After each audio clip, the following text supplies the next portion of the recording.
To other news now, the Quezon City Regional Trial Court has started recovery procedures for the vehicles registered under the Iglesia ni Cristo inside its property at number 36 Tandang Sora Avenue, Quezon City.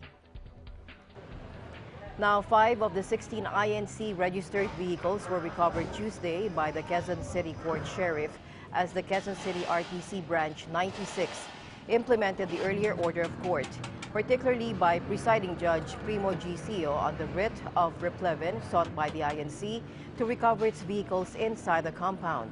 In an order issued by Judge Sio, he redesignated the office of the Clerk of Court of the QC-RTC through the ex officio sheriff or the Assistant Clerk of Court as sheriff to implement the writ of replevin in the case. The court issues a writ of replevin to a person whose personal property is wrongfully detained by another person in order to recover the said personal property. The sheriff served the writ to the occupants of number 36 Tandang Sora compound on Tuesday. But instead of respecting the court order, the illegal occupants of the INC property tried to prevent the court sheriff from entering the premises to implement the writ.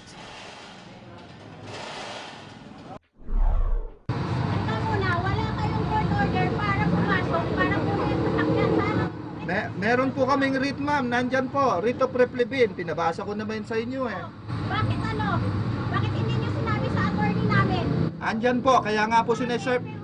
Kaya nga po namin sineserve sa inyo eh. Dito sa mismo eh. Pero hindi ura-urada dahil pa kami ng 15 days. Di tawakan niyo po yung abogado ninyo. Oh, bakit kayo? Andyan na po yung writ eh. Hindi na po pwedeng ano yan.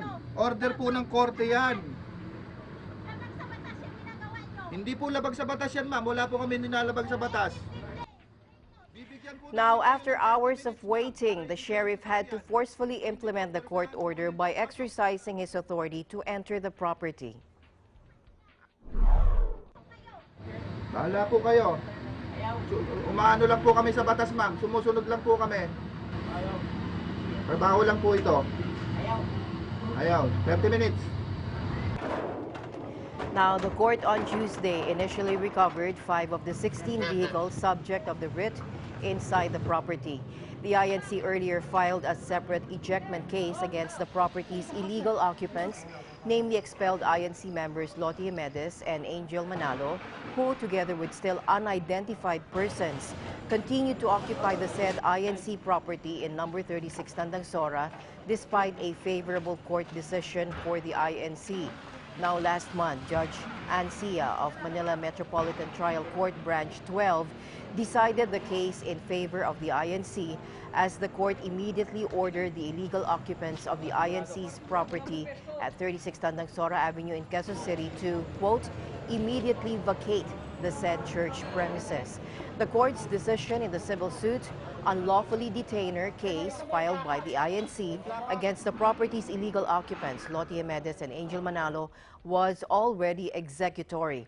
The court in its order said that the stay of the siblings was no longer legal.